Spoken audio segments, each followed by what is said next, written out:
Hello guys, it's Music Man again. This is going to be another one of my viewer review videos, so I hope you all enjoy. Hello guys, it's Music Man again. This is going to be another one of my viewer review videos, so I hope you all enjoy. Okay, so now we're going to look at some Bloody Queen gameplay here. We can see it is spawn group 1 on Sacred Heart Hospital. This is my favorite spawn group for any hunter, but like, it's really good with Bloody Queen because, you know, nobody can hide in this area, and it's a really rough kiting area. As long as you're not unlucky and it's like the Merc or something, this should be a relatively consistent area to get first down.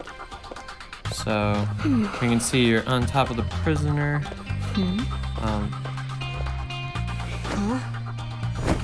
That was a waste of a stun there, I'm not gonna lie. But prisoner gets patrollered. So I see you've been watching my videos. I thought I was the only one running patroller before. So that's nice to see someone else is trying it out. Okay. 2 doctors, a perfumer, and a prison. Okay, so this is a relatively quicker decoding team comp, but you did get a really nice time down, so you should still be able to at least get a draw out of this. But you're doing exactly as you should, chasing after survivors with the mirror while camping the chair. Perfumer is coming for the earlier rescue. I'm kind of surprised you didn't perfume there, but it's all good. So you should have your mirror cooldown about finished at this point. So all you need to do here is, I probably would have left that pallet, but just focus on containing him in this area. Higher tiers, if they hear you go towards breaking that pallet there, what they'll do is they'll start transitioning towards another pallet so that they'd be able to camp. But what I would have done was I would have waited for that mirror cooldown to finish, just sort of keep him in the area, maybe try to mind game around, but not give him any opportunities to get out of there. And we can see they're healing up inside a hospital. That was a good mirror. We can see you're getting an early hit on the dock. And that's going to be another rescue. Now, it'd be interesting if you would have actually waited that out a bit, because that chair was almost done. If you would have either been able to time for a terror shock, or if the doc would have even been able to make it there without the speed boost in general. Either way, you still got a hit on the doc, which still disrupts a little bit, but the thing is, the doc's able to heal herself, so she's not going to be off the side for super long if you don't go for the double hit off of that rescue. It's also interesting that a doc would run Tide, because then that means they have to wait 20 seconds before they're able to use their abilities again. Okay, you can see that Cypher just popped, so I probably would have mirrored over there. I don't know what your cooldown looks like right now.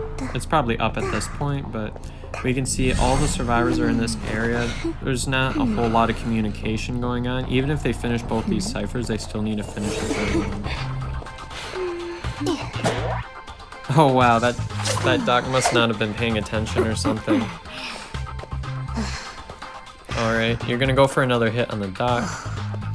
What I probably would have done is I probably would have just gone right over to the survivor to chair them, because doc heals so fast. I know that if I get too distracted and wait too long, then I just wouldn't be able to.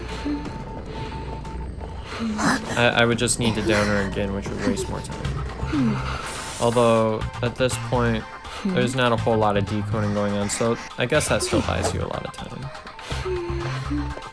Trying to body block, but ultimately ends up failing. Now, I think that perfumer's out of perfume, so you'll be able to get another hit nice and easy. So now she's not able to rescue, so that's a good thing for you. Nice double hit. This is a really rough area to rescue at, and it's a tough area to kite at, because all you have is this key wall there with that window. And if you really wanted to go for the 4-man, you could probably just slug the perfumer at this point. She's bound to get up at any second at this point. And you're like right there. So as long as you save your mirror and keep an eye out for her, you should be fine. If you wanted to get the 4-man. If this is ranked, I would be fine just doing whatever. Okay. So this is another thing that I would do, is just use the patroller to stall out the rescue. And it's looking like that was beautifully timed. It was beautifully timed terror shock there. If she would have waited too long, that patroller would have ran. That patroller would have stunned her again. So you knew that, and you had it like perfectly timed so that you got the terror shock on the dock. That was a very excellent play. Nice job. And we can see that the perf is camping dungeon. Now at this point, what I do is, if you're carrying trump card, I would use that to switch to teleport, and then I'd probably start looking for the perfumer at the dungeon spawn. So the thing about having that mirror is you're going to be able to, especially in maps like Hospital, Red Church, you're going to be able to search through all the dungeon spawns really, really quick. So I would probably be searching, and especially with 3 ciphers remaining, even if they do rescue, you can still down them really quickly. But if you're just going for the 3-man, camping is just fine.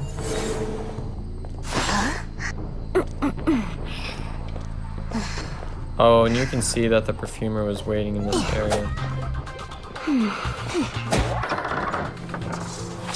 Dang, that's brutal. Been there before, when the dungeon doesn't open fast enough. Anyways, that's a nice job. I honestly don't have a ton of critiques, because that's basically perfect gameplay right there. That's exactly what you want to do with the patroller.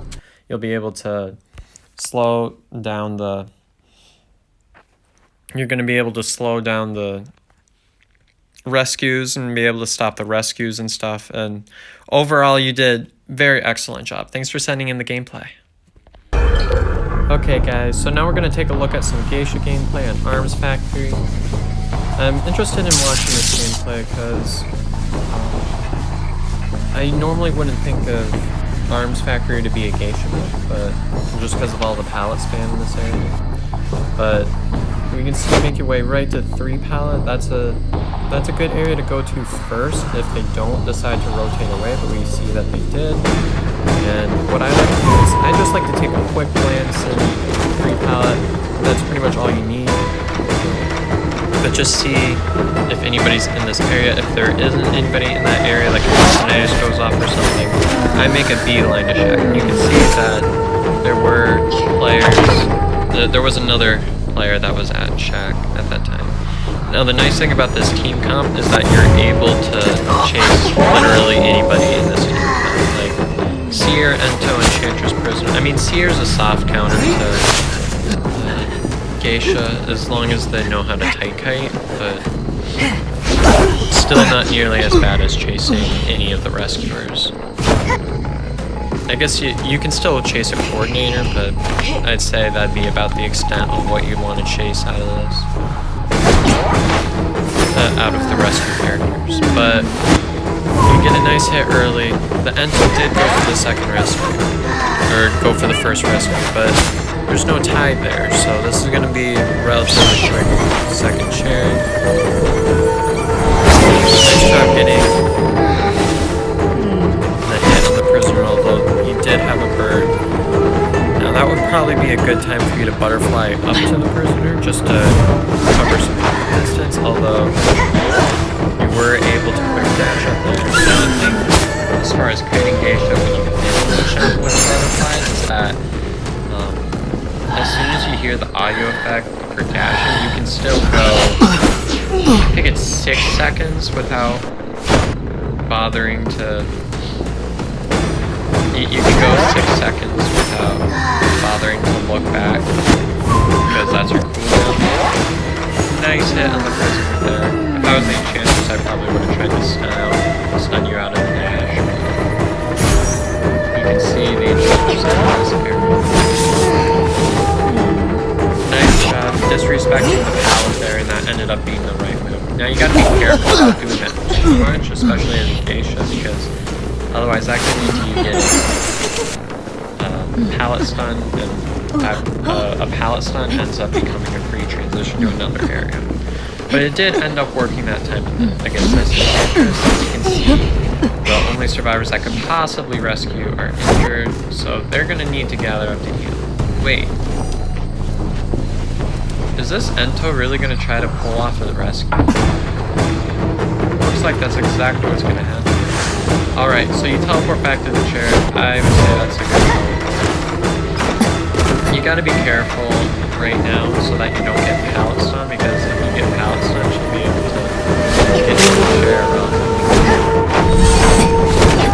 Okay, I'm honestly surprised that didn't count. There you go. See, that's what I'm talking about. You disrespect the pallets too much, higher tiered survivors will start to pick up on that, and then they'll start protecting them. Now it's nice that you mix it up there a bit just by trying to squeeze through the pallet. Alright, then you're gonna take her to the water dungeon. I think that's good. The dungeon is right here. Seer is actually not able to heal because he can't drop his owls, so that's a-okay for you. So, unless if the Seer ends up getting crows or something, I would have probably just camped dungeon here, because there would have been no way for him to heal up. But we see you end up finding the Seer. Alright, you try to swing through the pallet again. Now that Seer should have been the right route to that window. He could have made it to the vault afterwards, but either way, it was pretty much game over at that point. You did a really nice job. Nice job with the chase. I would just say probably try to find a more direct route to a survivor. In the early game, you went straight to 3 pallet, but you started making your way over to the back ruins. But what I like to do is I like to take a quick glance at 3 pallet. If nobody's there, I make straight a beeline to shack, since I know a survivor is bound to be there. But overall, I don't have many corrections. That was beautiful gameplay there, and thanks for sending in the gameplay. Nice job. Well, I hope you all enjoyed that video, maybe learned a thing or two. If you're interested in sending in your own gameplay to be featured in a future video, instructions are in the description below on how you can do that. Thanks for watching.